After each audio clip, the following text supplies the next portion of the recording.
Life isn't perfect, and neither are we. Nope. But we know how to face our fears And have some fun. and talk about all the messiest things of life. Like the messiest things. Get connected to yourself, get connected to others, and get connected to the life right in front of you. This is The Connected Life with Justin and Abby. That's me. That's you. And you. Hey, everybody. Welcome to part 2 of Abby and Justin Don't Have Kids. Where we will rub it in your face that we don't have a bunch of responsibility and we are double lives are income, so no much better than no you. kids people. Wait, what did you just say? And we are double income, no kids people. Oh, we're dinks. We're dinks. We're dinks. Yeah. So we're going to suck it. Yeah. Just kidding. So if you haven't listened to our first episode, it was a super vulnerable one that Abby definitely went through her process of talking about some of the realities of not coming to terms with not having kids and the pain inside of that. Yeah. And I've been someone that didn't ever think I would have kids. And because of that, I think we've had a different grieving process for it, but I've had a deep amount of compassion for your portion of it. I think that there was like one moment after my vasectomy where I was like, oh God, this is like permanent. Yeah, I remember because I was like, this is so funny. I never thought you'd feel anything. Yeah. And it was a hot second. And then I was like, okay, well, I move on with life. But for me, I kind of viewed myself as someone. I think you'd never visualized having kids. So it No, wasn't a change for you. No, it wasn't. And I think that when it comes to anything, when we put our heart into something, as far as like you talked about visualizing, imagining our futures with kids and who they're going to be and who we're going to be as parents or whatever, or whether it's in that field or it's any other arena that we put a lot of heart investment into. Mm-hmm. It's super, super painful.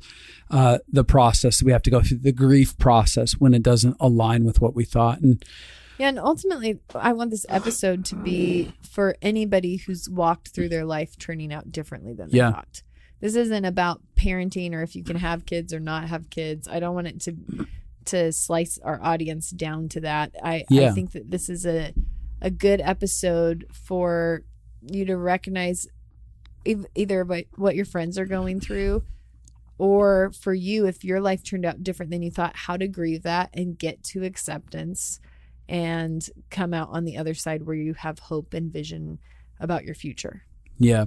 And, for me, as a side note, I always had kind of the imagination that even if I did have kids, having an adopted sister, my head was like, I don't know, I might not even have my own kids. If I do, I'll adopt or something like that. There's so many kids that don't have homes that just so desperately need family.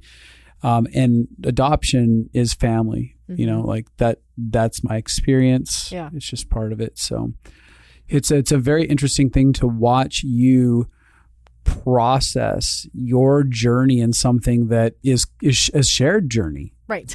But it's both made this decision. Completely experienced completely differently. Yeah. Unless I have some deep compartmentalization that I'm not aware of. You're in denial. 5-10 years from now, it'll be the conversation where I'm like, and then I broke down sob crying that I didn't realize it, but I really wanted to leave my legacy through my DNA. Didn't leave my seed on the earth. Yeah, totally. That's the truth. Yeah. Yeah. Well, I guess with that, I'll kind of jump into. Yeah, because I would love to hear your grief process. Yeah, I think I'll start with like what grief actually is, and it's they say that there's 5 stages. I think there's probably like 9, but I like the 5 because it's succinct. So there's denial, which is like this isn't really a thing. Yeah, this is not happening. I'm fine. It's fine. It's cool. Yeah, and the or like I remember when I first. This is a good example when I lost 35 pounds because I got really sick. And denial looked like, I'll gain it back really fast. This won't last very long. Yeah. It's totally fine. This isn't a real thing. And then you have bargaining. Anger. Doesn't anger come first? I don't even think there's an order. I've never grieved in order, but we could do anger first. Then you have anger, like I'm so mad that I look like an anorexic kid. I'm so mad that I'm bony and none of my clothes fit, and I'm so mad. And then you have bargaining, like God, if you would, I'll do this if you heal me. I'll do this if I feel better. You know, like all that kind of stuff. Yeah, bargaining. The old bargaining. Yeah, and then you have depression, which is like just sadness. You know, like I feel overwhelmed by the loss. I feel sad. I feel depressed about what isn't. And then you have acceptance. And to me, acceptance is the goal of grief, where you get to the place where you can accept this is what my life is. Yeah. Not stay stuck in it. So like when I talk about losing 35 pounds, I gained 35 pounds. And when I gained a bunch of weight, I had to go through the grief process, because it's like my body doesn't look like it used to look. My body feels different. My body doesn't fit clothes the same way. Like I went through all of the things about that. Yeah. And then I got to acceptance, where I found, okay, this is what my body is right now. Yeah. So then what do I like about my body here? I didn't constantly compare I got to the place where I was no longer mad that this is where my body was at. When I lost 35 pounds, I had to do the same thing. I was like, this isn't what my body used to look like. This isn't how it used to feel. This isn't like, now I feel subconscious sometimes when I hug people or snuggle up next to them, because I'm so bony that I'm like, oh, I'm going to jab them. And so I had to like get to acceptance. Like, this is just what my body is right now. And now I'm like, okay, I love a lot of things about my body at this weight, just like I love a lot of things at the next weight. But I go through the grief process to get to acceptance. And most people get stuck in the grief process. They're mad or they're sad, and they never say, well, this is what is though. Yeah. So how do I accept this and love my life? That's so interesting. When you're talking about the grief process, all I could think about was the bargaining portion. And I was very much transported to my teenage years, where I was always using the bargaining chip of, God, I won't masturbate ever again if you just make this work. Oh my gosh. Yeah. I promise you I'll stop masturbating. Do you know what I was thinking? When I thought about bargaining too, I was thinking about when I was a kid, that I was like, if I stop masturbating, will you give me boobs? That's hysterical. It's like the thing we feel like we're not supposed to be doing, but we're doing. We're like, I'll give that up. Yeah. I didn't stop. That's funny. I got my way though. There's a lot of ways that people bargain outside of that. You know? Like, yeah. So I think it's a part of life. And I wish if people learned you're going to grieve forever, because even just like your body, like my body's changing. My face looks different than it did 5 years ago. My hair is different than it was 5 years ago. Like I'm literally going to be changing the rest of my life. So if I don't learn how to grieve and get to acceptance, I'm going to be miserable. And I see a lot of miserable people who are constantly looking at their life at what they don't have. So I have a lot of... I just keep getting better looking with age, so I've never had to grieve that whole thing. I'm like, gosh, I'm a stud. After my hair loss, I was like, I don't have anything to grieve anymore. Yeah, you grieved it all. But like, you had to go through the grief process for losing hair. Oh, there was so much denial in the beginning of that. No. I had a guy in college who was taller than me. He was like 6'4", and he's like peering down behind me when we're standing in class, in film class. He's like, pokes at the top of my head. And he goes, have you ever tried to shave your head? I go, no, why? He goes, you probably should, so you know what you'll look like as a bald guy, so you can just accept that you're going to be bald one day. Oh my god! I was so angry. I was like, you're a liar. You don't know nothing at all. Screw you. Yeah, don't speak that over my hair. Yeah, that was real with my hair loss. Yeah, there's a lot of denial. Yeah. Then you got angry. Oh, did I? Yeah, ever. Did I ever? You got sad. Yeah. Then I accepted it. I just shaved it all off. And I was like, you're a sexy bald man. You are a sexy bald man. You have a good round head. You really do. I do. That's true. Anyways. But the point is that everybody has things that are disappointing. I see this with my clients a lot. I'll see clients who ruminate over the regret of what they thought their life was going to look like. They hold on to what they thought their life was going to look like, and they never let go. Like, yeah, that's just not going to be my life. I thought I was going to get married at 20. That's just not going to be my life. I thought I was going to have kids by now. That's just not going to be my life. I thought I'd own a house by now. That's just actually not my life. And you have to feel all of the feelings. You can't get to true acceptance without going. And the grief process is messy. And I think I talked about this in the last episode. I've gone all over the place. I feel acceptance, and then I feel anger again, and then I feel acceptance, and then I feel depressed again, and then I feel acceptance, and you kind of just bounce around in the game of it. And I feel like there might be, for the next 5 years, I might have waves of grief that come up. And that doesn't make me feel like my acceptance isn't real. I don't live in grief. I have waves of grief come up, and I live in acceptance. Yeah. Instead of having waves of acceptance come up, but living in grief. Yeah. People do get stuck in a lot of grief. Yeah. And so I thought I'd talk about just a little bit of the journey. When I remember one of the most painful things about deciding that we weren't going to have kids is all of a sudden feeling like I didn't belong in the woman club. Totally. And I remember processing that. I remember feeling the same thing. I don't belong in the women club. Yeah, I remember. But it is a mark, like for a lot of women, it feels like very much a mark of womanhood is the mother aspect. Well, I processed it with my counselor a lot. And I think that there were waves of this my whole life. And I think this is pretty common for women. Right. There's always something that we have that disqualifies us.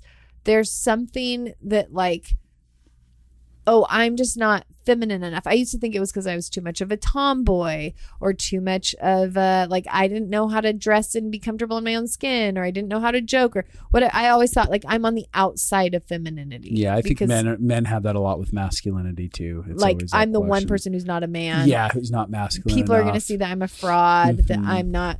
Yeah, because a lot of men are like, do I have what it takes? Am I a man? Right. And I think it's women have this thing where there's all these different reasons. You're telling me earlier about how women would come into your office. Do you want to talk about that and what they would say, mothers, what they would say? Oh, there were so many mothers that would come into my office and they'd just be like, my life's pointless now. I'm like I see these other women who are living their life. They're pursuing their dreams. Have kids. We're single. And a lot of them would feel like they didn't have any purpose. I'm just raising kids. They'd have that side of it. And I'm now on the outside. All of my single friends have their experience and I don't get to join them on any of it.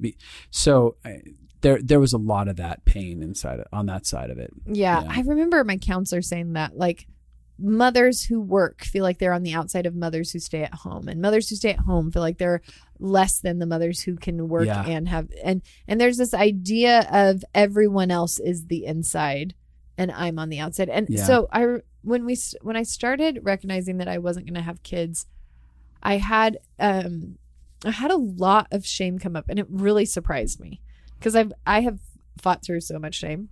That I felt like for a couple of years, I felt pretty like I'm living life shame free. I mean, like mostly, but so it caught me off guard. But I think because one of the reasons I decided not to have kids is how sick I was.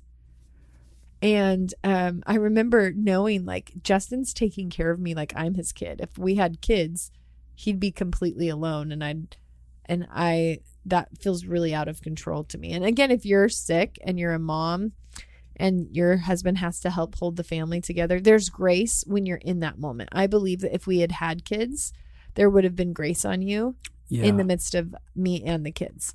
But there was this feeling of like, part of the reason I felt like I didn't have kids is because I couldn't handle. My body couldn't handle it. My life couldn't handle it. And so this feeling came up of like, I can't do something that every other woman can do. You know, and you're watching like teenagers have kids, and you're watching like people who are like, I'm like, everybody can have kids. Like super screwed up people can have kids. Super healthy people can. It looks like every woman can have kids, minus all of us who can't.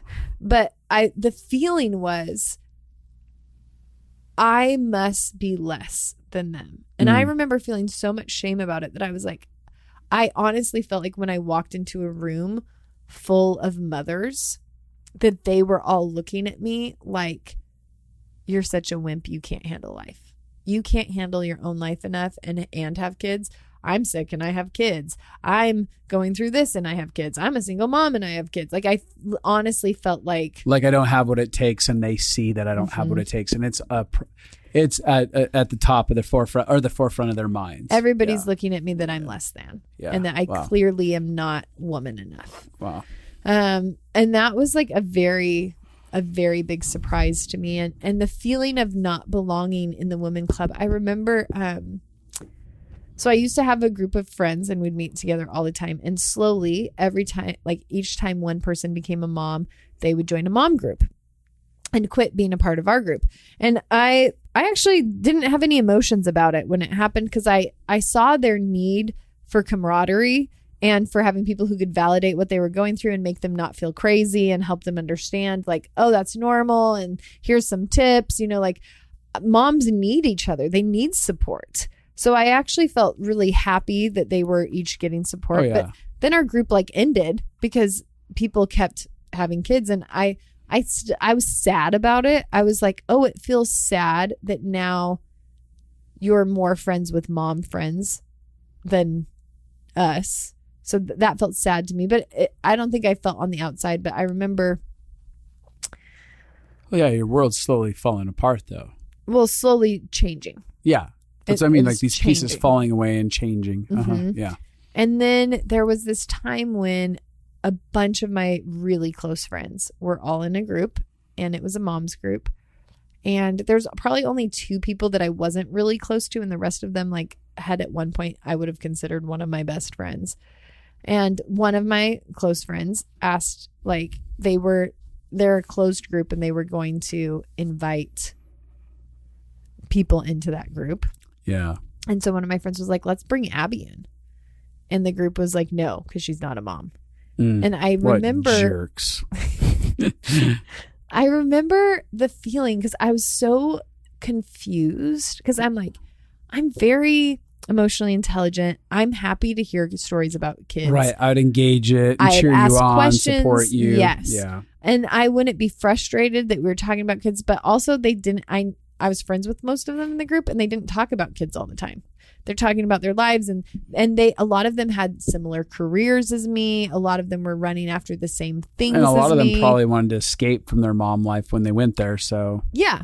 So it was honestly pretty shocking to me when they said no because I didn't have kids. I would understand it if I was one of those people that was like, oh my gosh, quit droning on about your kids. Or if I was one of those people who couldn't relate. But I've always been one of the people that believes there's core human things we can, I'm like, my single friends who really want to be married but can't, I feel like I understand that longing because I want to be healed, but I'm not. Right. So I feel like there's a way that I can relate to. If a mom feels really powerless with her kids, I'm like, yeah, I feel really powerless in taking care of my own mom.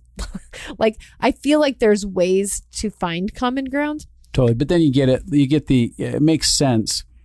Like if I had a married guys group, I wouldn't want a single guy there, even if they could relate. Like there's a part of it that's like, I just want to be here with my man. So I'm sure you're like, oh, I get why they totally. I mean, want I can some of that. I can understand it. Yeah. I think that, but it hurt. Yeah, totally. It was the first time that I was like, oh, I'm not wanted. I don't belong because of this thing that wasn't even what I wanted to choose. Right. I didn't want to choose to not have kids, but now I'm alone because of it. I'm outside of all of the groups because I don't have kids. And I think and I do understand it and I don't. They're especially for young kids, moms of young kids, I don't think I'd ever want to be in those groups because they actually really need to talk about their whole world being consumed by toddlers. But the group I was talking about, they had lots of older kids and they were in older seasons of life. And so it caught me pretty off guard. I'm happy that they got to choose what they did. I'm just saying it hurt. Yeah, totally. Yeah. I'm saying that it was one of those, it was the moment. It's that gut punch where I began to be like, oh, am I not going to belong? Do I not Especially fit? As I'm growing older here. Yeah. And all my friends are going to keep going through this phase. Like the majority of them are going to go through this phase. Yeah. And I lose a friend every time they start in motherhood and we're friends. And then the deeper into motherhood they get, the less capacity that they have. And, totally. Yeah. And I have really good friends that are moms, and they're really good at involving me and including me in their life. And I always think it's funny because I'm like, I'm actually the best friend if you're a mom because I have free time to come over to your house, and I don't have to figure out a babysitter so I can come hang out with you. And there's you know what I mean? Like it's yeah. But it began the process of shame, of do I not belong? Am I going to be alone? And honestly, there's a part of it, I felt really, really, I had to grieve that so many people aren't in my season. Like for a long time, I didn't know one couple that was like us who chose not to have kids. Right. Who chose it, but have been married for a while. Mm-hmm. We met somebody, ironically, this awesome couple, Carly and Amos. We met them from our 100th episode. We did a huge 100th episode giveaway for the Connected Life. Mm-hmm. And they won a hangout for dinner over Skype with us. Mm-hmm. They're photographers and they do so many other things. And I just loved them so much. But it was unbelievable to just have somebody share that they're in the same place, because there's an aloneness that you feel when everybody is in a different season than you. Yeah. And I had to recognize, like, my friends now are going to be friends whose kids are like older, teenagers or in high school or college, because they have time in the same ways that I do, or single people or people who are younger than me. So I think that a lot of women, for whatever reason, like you said, women go into your office because they feel on the outside of women who are moving ahead with their life. I think that's what shame does. It wants to tell everyone how they're broken and how they're different and how they're isolated. And so for me, I had to work through a lot of the belonging issues, and what will my future look like, and what will my friendships look like, and what does relating to people look like when everybody else in my age range or category, when most of the people who are married in our age range have kids. So will I always be different is kind of the thing. And I know a lot of my single clients feel that way. They're watching all their friends get married and they're like, it's just different. Will I always be on the outside of that club? I think it's a very human experience. And so what I try to tell people is, if you can recognize how whatever loss you're going through is very human, and how many other people are in that same boat as you. Yeah. You can actually feel like you belong to humanity. Mm-hmm. Because I'm like, oh, actually, the feelings that I have are very similar to my single friends, to my friends whose husbands have died, to my friends who have autistic kids, to my friends who have, I'm like, actually, the feeling of my life is different than the status quo is very common. Yeah. So if you will look for how what you're feeling is common on the planet instead of how it separates you, you can actually feel like you belong to humanity. You can, and that's how I feel now. I'm like, oh, I have compassion for so many people now, because I never really thought about belonging in that way before. Right. So you can actually go from being on the outside looking in and to be able to bridge the gap through that perspective. Yeah. Like, oh, I'm on the inside. Yeah.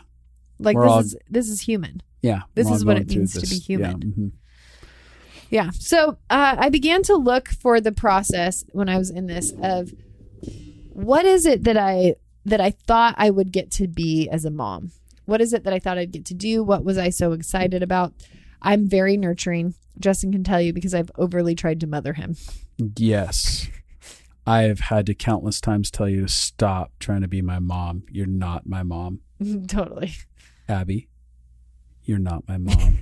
I have another guy friend who will do that. He'll say, like, you're momming me. And I'll be like, oh, I know. I'm so sorry. I'm 37 and don't have kids. It just comes out sometimes. Okay. I got to place this energy somewhere. It has to happen. Where's this mom energy going to go? Yeah. Yeah. And that feels like a very real thing. It's crazy. I did not understand this, but when I turned 30, there was nothing in my mind that said I should start counting down my clock, but my biological clock started. Really? Yeah. it like started where I was like, it's ticking down. I have to make a decision. I have to figure this out. And nobody was telling me that. There was no peer pressure. In my head, I thought I have plenty of time. My mom had me at 37. So at 30, I still had 7 more years at least, you know? But the body clock just happened. It was like, okay. So, I got to the place, what is it that I dreamed of mothering? And I was like, I want to feel like I'm nurturing. I want to feel like the sense of family. I want to feel like there's people that we belong to each other long term. I started looking to what are all the emotions that I feel like I was looking for? What are all the things I thought would be fulfilling about being a mom? And then, okay, how can I experience that if I don't have kids? Isn't that a really cool question? Like to look honestly, I mean, grieve what we don't have, and then look at what we wanted out of it, and then ask, how can I actually still have that experience in my own unique way? It's my own unique story. Yeah. And I think that's what acceptance looked like for me. I got to the place where I was no longer constantly tied to what I didn't have and who I wasn't going to be. And I worked through the shame and was like, I'm a woman and I belong. And it became, okay, I always imagined mothering, and I imagined it one way. And I think this is where I want to talk about the concept of surrender. Surrender is that I believe my desires can be fulfilled, but I don't have an expectation on what it has to look like. And I don't believe that I won't be fulfilled without my desires looking a certain way. So I see a lot of people like, I can only be fulfilled as a mom if I have biological children. I can only be fulfilled as a woman if I get a husband. Right. There's a lot of very, very clear definitions of fulfillment in certain areas, and it's very limiting. And it's external. I need something on the outside to make me okay on the inside. Yeah.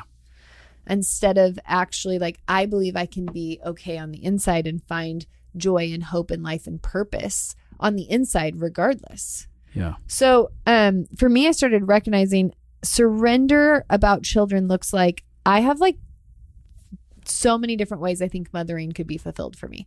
So I've thought through like we could adopt, we could have foster kids, we could mentor people, we could have close friends that we just are involved in their kids' lives for a long time. We could have neighbors. Like I read on Humans of Humanity story, New York. Humans of New York? Thank you. Humans of New York. And there's all these stories of like neighbors or like their random teacher that ended up like being like a parent to them their whole life. Yeah. Like a second parent. I'm like, that could happen. It could be that I end up having some kind of crazy miracle in my body and we get miraculously pregnant. That'd be a real shock. Yeah. I start asking for DNA tests or hunting down the doctor that did my vasectomy and asking strong questions. What happened? How are you going to pay for this child? But I know too many kids born on vasectomies. So, but I started recognizing like, I don't actually know how it could be that we just pour into a bunch of people in our lifetime. Like I decided I'm going to be a mother in my life no matter what. And I'm going to have redemption for not having kids. That feels true to me. And true because I believe what we believe we'll see fulfilled in our life. And so I'm not going to live believing that I'm not going to get that part of my heart fulfilled, that I'm not going to be able to be who I want to be, that I'm going to have this huge hole in my heart and lack purpose and never get to fulfill my life calling or personality, because I am very nurturing. I mean, I've been for years, when I was in my 20s, people felt like I was mothering them. My mom, when I was 7, felt like I was mothering her. Like I've been a mother from the beginning. And so I came to this place of, I believe mothering will be fulfilled in my lifetime. But I don't have a box around what that has to look like. I've given up that for redemption to happen, it means I have to have this really cool story that looks like this or that looks like this. I have this handful of options that I'm like, I don't know what my future will look like with kids, but I know it will be redemptive. I know that God pays back for what is lost. I know that good things happen, and I know who I am and that I will always be that person. Now, the details, I just pray. I'm like, okay, God, if we're going to adopt a kid, prepare the kids. If we're going to foster kids, prepare the kids. If you want me to prepare the Justin, if you want me to be involved with, send neighbors who have kids that need somebody who will just pour into them and love on them. Like, I trust that there is redemption. And I think I've watched, like I collect those stories when I read that. When there was this news story years ago about this neighbor who her neighbor said, "Can you watch my kids? I have to go into the hospital for a test." It's a crazy story. I remember this one. Yeah. And so she watched the neighbor's kids for the test. The woman ended up finding out she had cancer. The woman died in like a month. And the neighbor adopted all the kids. Yeah. And so I think like all the time, I'm like, there are redemption, miraculous humanity stories. I don't believe any story is second class. And I don't believe that my life has to look a certain way in order for it to be fulfilled. And I think we can often so I talk about grief because I'm like, I felt a lot of grief. Like I didn't choose to not have kids, even though I chose. It didn't feel like I chose. And I felt like a victim to my life circumstances. And a lot of people can say that I just haven't met the right person, or I have so much trauma from my childhood that I couldn't choose this, or we all have reasons why we're where we're at. I refuse to stop there and stay a victim. Yeah. I want to look at how can I be powerful? How can redemption happen? And I don't believe that like being like, well, I couldn't have kids, so now I have to put all of the eggs in the basket of adoption will be the thing that will save me, or this will be the thing. And I'm like, no, I'm not putting all my eggs in any basket. I'm holding my future open-handedly with joy. I feel excited. I'm like, oh, I can't wait to see how family gets to unfold, because that's a part of my heart. Was I was an only child. I don't want to be alone. Yeah. I want to feel family. And so I'm like, okay, well, whether that comes from being connected to Peetsy's family, whether that comes from, and I'm sure that there'll be waves of grief all along the way where I'm like, oh, now all my friends' kids are graduating. This is another moment to recognize it.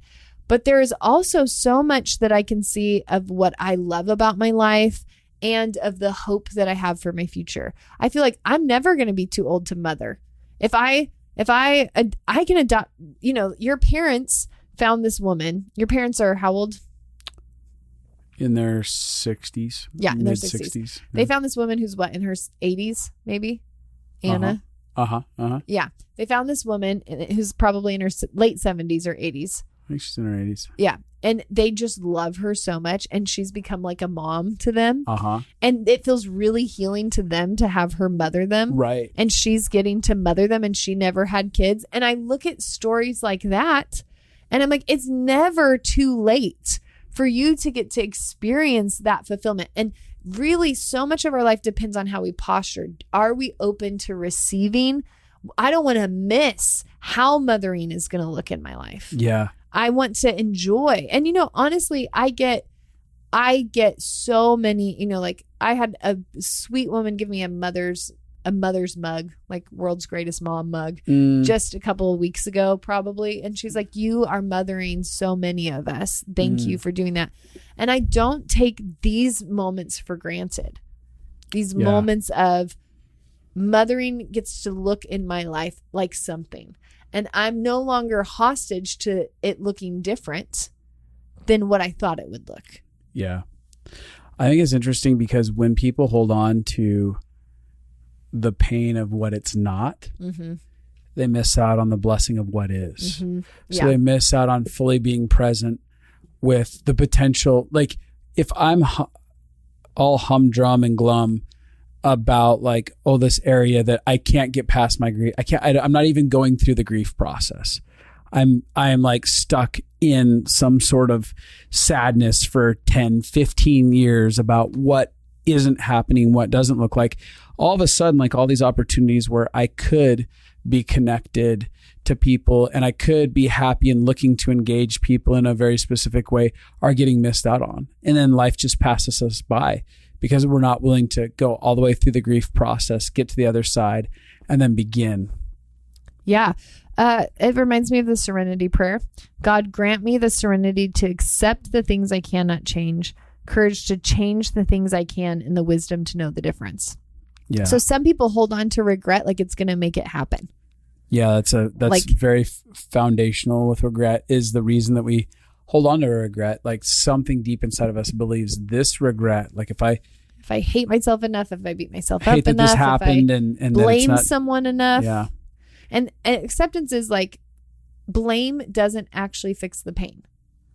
When I blamed our marriage for why I didn't have kids, when I blamed my body for why we didn't have kids, when I blamed God for why I didn't have kids, none of that got rid of the pain. Yeah. And so blaming doesn't fix it. It just keeps you in a loop. It keeps you feeling like a victim to your life. It keeps you holding on to something that it doesn't exist. I think all the time surrender is, the picture that somebody told me once was imagining a monkey has its hand in a jar. It's holding on to a banana and it's trying to get the banana out of the jar, but it can't. I love this illustration. And all the monkey needs to do is let go of the banana, pull its hand out of the jar, and then flip the jar upside down and the banana would fall out. Right. But when you're holding on to the thing so tight, you can't get your hand out. And so for me, surrender is, and it wasn't like I tried to get myself to surrender right away. I grieved. I was like, this is sad. Yeah. This is painful. And for people me. pass over that portion of it oftentimes and just then try they to get stuck in it. Yeah. Because they'll end up going to this whole place of like, no, it's good. It's fine. Look at all the cool things I can do. But it's it's almost like this bitter root that starts to take place because there's a part of us that's feeling unseen, unheard, unknown, that's saying, actually, this is painful. I just need to be seen for a second.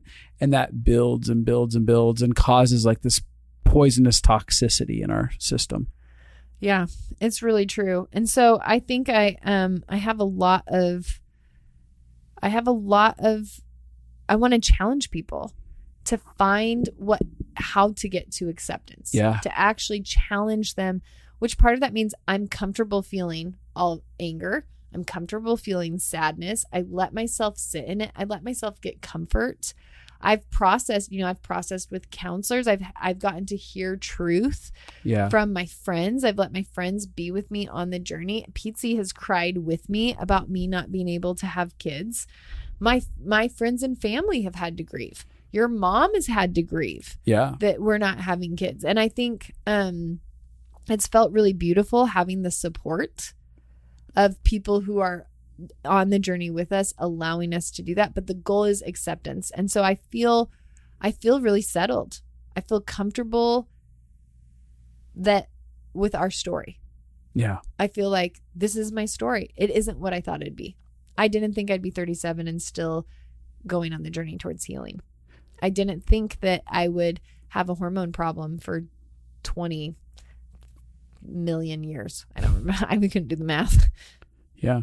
I think that there's some people listening and you can hear your story in Abby's story, and it may not have to do with kids. You know, it may have to do with marriage. It may have to do with a job. It may have to do with the fact that you had kids and didn't want kids. I don't know. You know, like whatever it is, you can hear your story in Abby's story, where there's something inside of your life that hasn't been properly grieved to the point of acceptance, and then come around to actually finding what the redemption is in your story. And far too often, we all want our stories to all look like someone else's, how we think it. And a lot of times how we think is usually the cultural expectations of this is what it should look like. And then we get into following that and finding out that isn't what I wanted. Then I'm in pain about like that I followed this false narrative of what it had to be. And honestly, at the end of the day, when you find yourself at this crossroads of acceptance and your heart begins to open up to the endless possibilities of what could be, that's where you begin to find that serenity, that peace, that joy, that there's almost becomes a delight that I have a story, my story. It's not anyone else's story. There's a book being written about my life here as I allow it to unfold and I partner with it as it's happening. Yeah. And I love for me, I have such a deep down belief like redemption is possible for anyone about anything. Yeah. Like my life is going to be a story of redemption.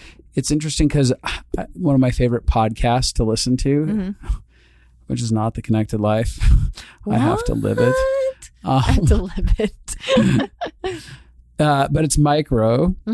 He has The Way I Heard It.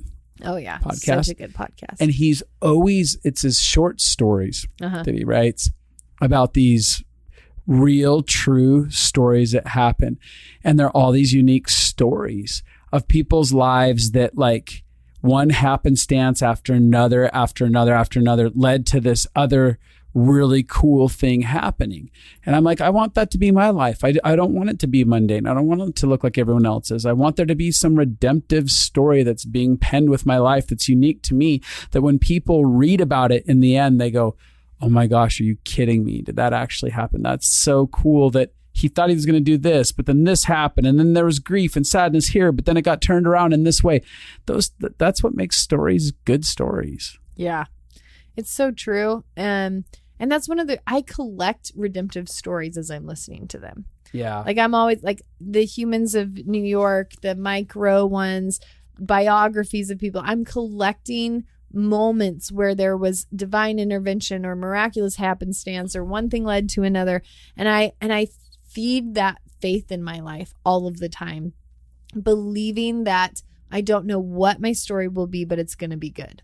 Yeah. I don't know what my career path is going to be. I don't know what my family path is going to be. Friendship path. I don't know what my friendship path is going to be, but I believe, like I don't visualize my future like all of these things will look exactly this way, but I visualize my future where I feel full, where I feel loved, where I feel safe and secure and connected, where I feel like I belong, where I feel safe.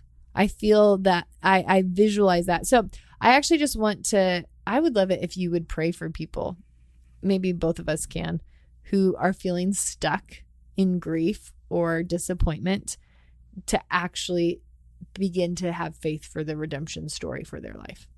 Yeah. Well, for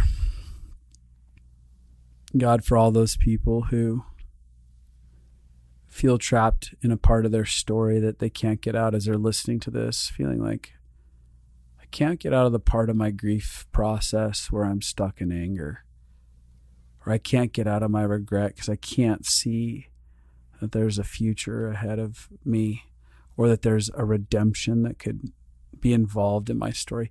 God, for people who are either trapped or they feel like they have such a limited view, it's just limitation. Would you begin to shatter limitation? Where there's like people drowning in hopelessness or drowning in unhealthy sadness that they can't recover from. God, would you begin to just encounter them with your love, begin to inspire them that they're not alone, that they haven't been abandoned, that right now there is a story being written that far surpasses anything that they could dream or imagine. And that all they have to do is really get out of the way of themselves and out of the way of you, and just let go of control, trust, allow the process to unfold, stop fighting the process, be honest.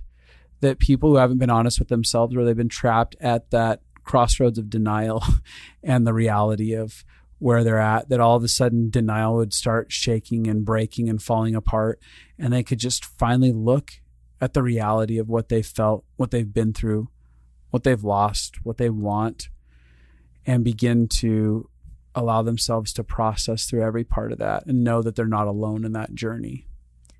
This is not the end of your story. This is not the end of your story. I remind your spirit and your soul and your body and your mind that you were made for redemption, that there is a good future for you, that you can get all of the things your heart's desire. You are made to have a story where you're surrounded by love, no matter if that looks the way you think love, being surrounded by love is or not, that there is an invitation for love and peace and joy and purpose in your life, no matter what has happened to you, no matter what looks different. And I give you permission to forgive yourself. I just feel like some of you are holding yourself hostage because you feel like it's your fault that your life didn't turn out the way that it should. And you're beating yourself up over and over and over again. And I give you permission to let yourself off the hook, to let go of what was. And we ask God that there'd be grace for people to come into acceptance. This is what my life is. This is where I'm at. And that's okay. To actually accept that they're worthy of love before their image of who they should be comes to pass. That they're worthy of love right now. If nothing ever changes, they're worthy of love. That there'd be a divine grace for acceptance and hope. Acceptance doesn't mean that your future is hopeless. Yeah. Acceptance is an acknowledgement of what is with hope and a vision for a future. So God, I ask that there'd be vision for future, that there'd be hope for the future, and open-handedness, that people would give up knowing how or what it has to look like or putting expectations on it, but there'd just be a wave of expectancy. Yeah. Amen. I did just want to say one thing. I thought about, what was the one thing I wanted to say? I don't know. I can't read your mind. It was so important. And I don't want to. No, right? You don't want to hear all those Rather thoughts. not. I think that's a bad superpower. Right? That would be rough. That is the truth.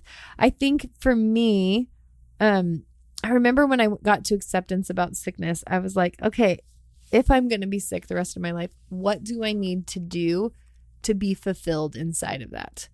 I need to work at small ways to always have adventures. I need to work at figuring out doctor scenarios with peace instead of trauma. Right. I'm going to figure out how to be powerful and come alive in the midst of whatever this is right now. That is what acceptance is to me, is I can acknowledge what is, and I can look at, if this is what it's going to be, how do I love my life? Mm-hmm. Like I remember in Hawaii being sick and being like, okay, if I'm going to be sick, I'm going to try to create a way where I can get to Hawaii regularly. Yeah. To have a rest part of my life.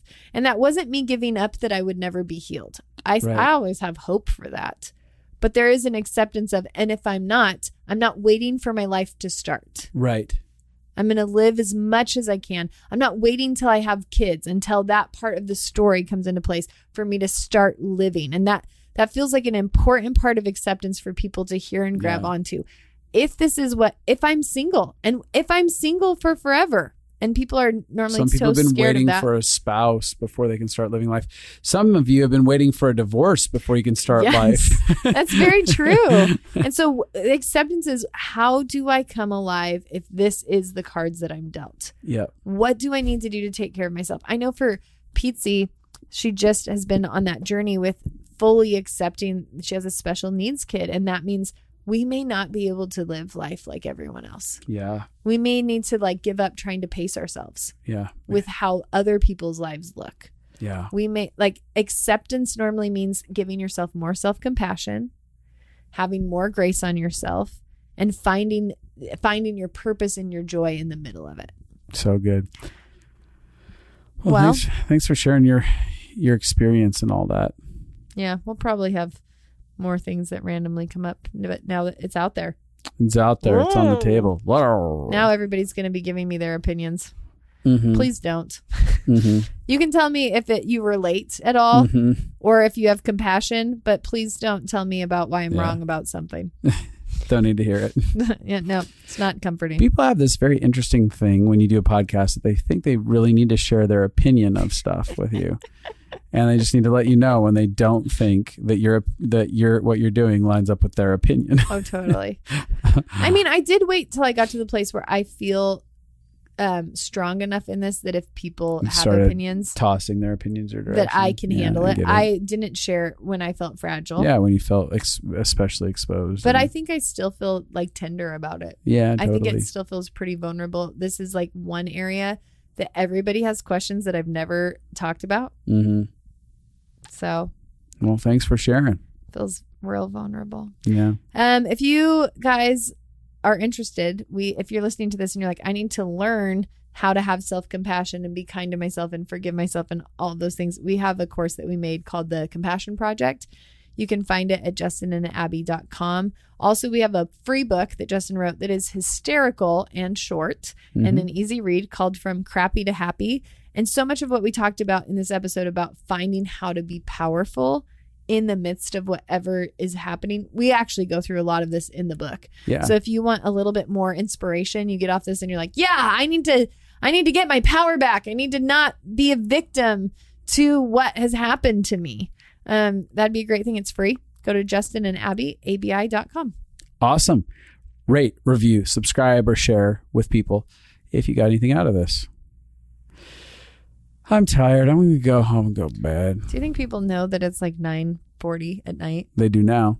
They do now.